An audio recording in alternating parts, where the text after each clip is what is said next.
eu queria falar também um pouco sobre, não sei se você teve a oportunidade de assistir, mas o Bahia foi, nesse caso aí, sagaz, né? Eu não ia assinar a TV Bahia mais, mas ontem não tive como, assinei, paguei um mês, né? Só para ver a entrevista do Raul Aguirre, né? Pois é, eu paguei um mês, paguei até no Pix, para não ficar em recorrência no cartão, né? Paguei no Pix. Eu fiz a mesma coisa. Paguei no Pix para poder ver essa entrevista e assisti a entrevista completa do Raul Aguirre. Queria que você destacasse alguns pontos, porque eu acho que foi uma entrevista, claro, é uma entrevista no canal oficial do clube, então é claro que tem ali uma certa... eu não gosto muito desse termo, não, mas uma certa passada de pano, né? Uma certa compreensão para além da conta, porque é óbvio, é um conteúdo institucional, né? A verdade é essa, é um conteúdo institucional. Mas tem alguns pontos interessantes que foram abordados ali. Eu queria que você destacasse o que você pensou dessa questão de... eu não... Você não assistiu, não? Pô, me perdoe. Então eu trago. Mas enfim, assisti, né, a entrevista completa. Claro que tem alguns pontos que são muito... Eu vi algumas aspas, né? Assim, no... Sim. Não foi nem corte, foi aspas só. Basicamente, ele deu a entender... Não, ele falou, né, de maneira bem direta que o Bahia está em vias finais, né, de fechar um terreno para a construção de um novo centro de treinamento, que será o maior centro de treinamento da América do Sul. E aí, Tripa, né, faz a brincadeira, né? Quando o senhor fala maior, é maior mesmo, assim, maior de todos. Aí ele falou, sim, é o maior de todos, a gente quer ter o maior centro de treinamentos da América do Sul. Né? E aí isso é muito importante para a gente, porque ele fala que o carro-chefe, né? Eu não sei se ficou claro para todo mundo, mas a minha interpretação foi essa, porque ele fala que um dos papéis mais importantes, né, dentro de um clube é justamente a academia. Quando ele fala academia, aí algumas pessoas entenderam errado, né? Eu vi algumas pessoas falando essa academia no sentido de levantar peso. Academia, gente, no sentido de divisão de base, né? São as academias. A academia... no academia sentido do desporto. Como se fosse as canteiras, né? Como se fosse as canteiras, digamos assim. Como ele é um cara que, obviamente, não é brasileiro, né? Ele é peruano e tem um entendimento um pouco diferente, ele chamou de academia, mas academia no sentido de divisão de base. Ou seja, nós vamos fazer o maior centro de treinamento da América do Sul para que o Bahia seja uma referência na divisão de base. O que fica muito claro, o projeto dos caras, né, velho? O projeto dos caras é ter, obviamente, o maior centro de revelação da América do Sul, o maior polo, para que todos os clubes da América do Sul, ou que a grande maioria deles, vejam o Bahia como um polo, obviamente, de desenvolvimento, e aí o jogador, ao invés de preferir para o CT do São Paulo, para o CT do Flamengo, para o CT do Palmeiras, né, ele vai passar aí para um CT que ele entende também como oportunidade, até porque além da qualidade, né, de desenvolvimento que esse Bahia deve passar a ter, né, a gente ainda vai ter uma questão muito interessante que atrai muitos olhares, que é o fato do garoto poder sair do Bahia diretamente para a Europa, né? É uma ponte direta, até porque o Grupo City ele é dono de vários clubes na Europa, não só o Manchester City, que é o principal deles, mas, tem o Palermo, né? Tem vários clubes que têm uma relevância. O Palermo é um clube gigante da Itália, né, velho? Um clube, assim, que é muito relevante na Itália. Passou por problemas recentemente, né? Foi comprado para poder se reerguer também, mas é um clube que dispensa comentários, né? Então, eu particularmente fiquei, assim, bastante feliz com alguns tópicos da entrevista de ontem, não da coletiva, da entrevista de ontem, né? Ele falando sobre o CT. Nas entrelinhas, e aí é um entendimento meu, uma interpretação minha, né? Não sei se o pessoal interpretou da mesma maneira, mas ele fala assim, ainda não anunciamos porque tem várias questões burocráticas de meio ambiente, de não sei o quê. E aí fiquei com uma pulga atrás da orelha, porque quando ele fala questões ambientais, eu acho que pode ter a ver com a questão lá do Quilombo, né? Que justamente aquele terreno ali do Quingoma e tal. Então, acho que ele falou isso, nesse sentido de, a gente ainda não anunciou porque são questões ambientais também, questões jurídicas, a gente está se cercando de todas as questões legais, né? Para poder fazer o anúncio da maneira correta, mas estamos muito perto, mais perto do que nunca de anunciar aí esse terreno para o novo CT. Então, eu acho que o futuro é promissor. Eu até soltei um vídeo ontem, né? Falando sobre essa questão de futuro / presente, né? Porque eu meio que tracei um paralelo entre as SAFs de Bahia e Botafogo, e porque isso é um comentário que é padrão, né? Que é um comentário relevante sempre aqui quando a gente cria uma live, porque o Botafogo isso, porque o Botafogo aquilo, porque o Botafogo aquilo outro. E sempre tem esse tipo de comparação. E aí ontem eu falei sobre isso, né? Sobre essa questão de presente e futuro e sobre essa questão também de pensar grande não necessariamente tem a ver com a gente se iludir, né? Pensar grande é uma coisa, pensar de maneira ilusória é completamente diferente. Então, fiquei muito feliz, Fê. Eu não sei se pelos cortes você consegue fazer um comentário em relação a isso. Acredito que talvez sim, talvez até de maneira um pouco superficial, mas acho que é interessante para o entendimento do torcedor.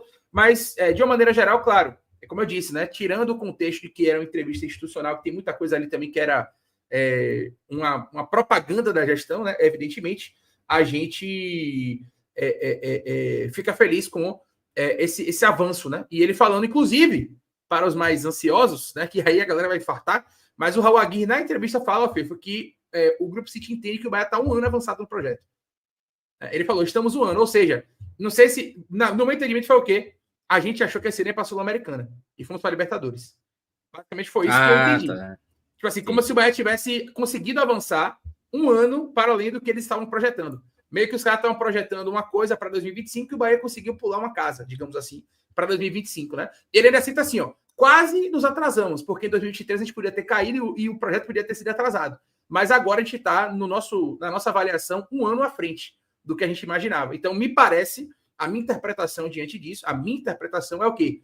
Se o Bahia tivesse ido para a Sul-Americana, era o que eles imaginavam. Mas como nós fomos para a Libertadores, disputamos a Libertadores e aí fomos agora para os playoffs de Sul-Americana, eu acho que eles estão meio que cientes de que a gente conseguiu dar um passo à frente, né, mediante esse planejamento. Alfredo Noronha, o futuro é promissor, o presente é pouco para você. Queria que você traçasse esse paralelo, porque esse sim foi uma polêmica muito grande. É interessante essa fala dele, inclusive, né? Abre margem até para, seu Raul, vamos dar uma ajudada também para a gente nos ajuda a te ajudar, né? Vamos tentar pular mais uma casinha, vamos se reforçar mais nessa janela de junho, de julho também, né? Porque obviamente a gente sabe que tem lacunas nesse elenco, então obviamente a gente está esperando essas contratações, né? Que devem vir, né? Acho que eu não tenho essa dúvida de se vai contratar ou não. Eu tenho praticamente dentro de mim, não é informação, óbvio, que o Bahia vai contratar sim, né? E enfim, eu acho que para encher essa conversa aí, eu tenho dentro de mim que conversinha a convicção. Mas enfim, eu acho que de fato o Bahia vai contratar sim nessa janela. Eu não sei se contratação do tamanho que a torcida esteja de fato esperando, mas eu acho que o Bahia vai sim preencher as lacunas que atualmente nós temos aí em aberto em alguns setores. Essa janela de agora, tipo, até dia 10, ou a próxima, dia 10 de julho a 2 de setembro? Eu confio mais na de julho, que é mais longa. Essa agora tá muito... time... porque tá muito... Quem tá contratando mesmo, assim, são os times do Mundial, né? Principalmente aqui no Brasil, a gente vê muito isso acontecendo. Mas tem um adendo, porque muita gente fala de Botafogo, de Flamengo e tudo mais, só que eles estão contratando, mas também estão vendendo, viu? O Gerson tá indo embora do Flamengo. Sim, você viu a notícia, né? O Gerson tá para ser vendida para o Zenit, uma quantia, obviamente, generosa. O Flamengo também já tá indo em busca do Carrascal, que é um jogadoraço. Indiscutivelmente um jogadoraço. Mas eles também estão vendendo muito, né? O Botafogo vai vender agora depois do Mundial, né? Quer dizer, já vendeu. É só questão de voltar do Mundial e ir embora. Igor Jesus Cuiabano e Jair. Isso. Pois é. Então, eu acho que a gente está vendo também, por outro lado, né? Se a gente puder analisar o copo meio cheio, a gente não está nesse processo de desmonte, né? Ou de perda de jogadores. Porque pode ser, velho, que, por exemplo, eu acho que foi uma baita contratação Arthur Cabral, por exemplo, do Botafogo. Se confirmar isso aí, vai ser uma baita reposição ao Igor Jesus. Agora, pode ser que o Arthur Cabral chegue e não consiga desempenhar assim que chegar, né? Porque é diferente, o cara ficou muitos anos na Europa, né? Existe uma diferença grande, né? Entre futebol europeu e futebol brasileiro. Então pode ser que o cara chegue e não tenha a química de imediato que, por exemplo, o Igor Jesus estava tendo, né? Que o Igor Jesus era uma referência desse time do Botafogo, já era o cara campeão brasileiro de Libertadores. Então, às vezes você vende o cara no meio da temporada, contrata outro que é igual ou melhor, só que o cara não consegue performar igual ou melhor porque não se adaptou o suficiente ainda, né? Então meio complicado esse tipo de venda, né? E tem a questão também daquilo que a gente já falou sobre isso, né? Tem a função e tem a característica. Eu não sei se o Arthur Cabral vai ter as mesmas características que o Igor Jesus tinha, né? O Igor Jesus é um cara que preenchia muito espaço, era um cara que era defensivamente muito bom, né? Ainda, né? Parece que o cara morreu, mas enfim.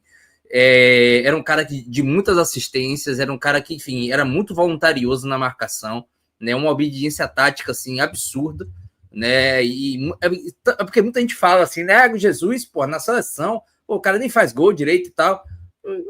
Não é aquele cara que é cotadíssimo no Cartola, né? Enfim, é um cara que dentro de campo ele tem uma importância absurda, tinha, né, no esquema do Arthur Jorge, e obviamente também agora no do Renato Paiva, né? Eles têm o Mastriani, né, já que perderam o Tiquinho Soares, foram atrás do Mastriani como centroavante. Acho que o Juan Cruz ainda tá lá, né, que foi do Vasco e tudo mais. Eu acho fraquinho, acho ele fraquinho. Ele foi do Santos, não? Juan Cruz? Eu acho que ele foi cria do Santos e depois passou pelo Vasco também. Não lembro. Mas não é do mesmo cacete. Não acho que esteja na mesma prateleira aí de Diego Jesus, não. Mas é um baita nome, né? O Arthur Cabral, né? Já foi especulado aqui, já se falou sobre o desejo de ter o Arthur Cabral aqui. De fato, seria um ótimo jogador. Mas, enfim, vamos ver como de fato ele vai performar aqui no futebol brasileiro. A gente sabe, né? Calendário, né? Estilo de jogo. Então, tudo isso tem a acontecer ainda para ele se adaptar. Então, obviamente, não dá para assistir 3 jogos do cara e falar, porra, Bagre, que merda. Enfim, a torcida tem que ter paciência. E acredito que vai ser um boa adendo aí, uma boa adição ao elenco aí do Botafogo, o Arthur Cabral. Peço encarecidamente que você se inscreva no canal antes de mais nada, ative o sininho de notificações e, claro, deixe o seu like. Vou ser chato com isso, porque você provavelmente me conhece do canal Infobahia, mas estamos banidos de fazer qualquer tipo de conteúdo, né, no nosso canal antigo, pelo YouTube, por tempo determinado. Não sabemos se vamos voltar com o canal, se a gente vai conseguir retomá-lo. Portanto, já peço que você engaje nesse novo canal aqui, porque se a gente não conseguir recuperar o outro, esse vai ser o nosso novo canal para poder nos comunicarmos com vocês, tá? Então, confere aqui embaixo, vê o botãozinho de inscrever-se, vê se ele tá clicável, ativa as notificações e, claro, deixa o likezão aí para fortalecer o nosso trabalho, beleza?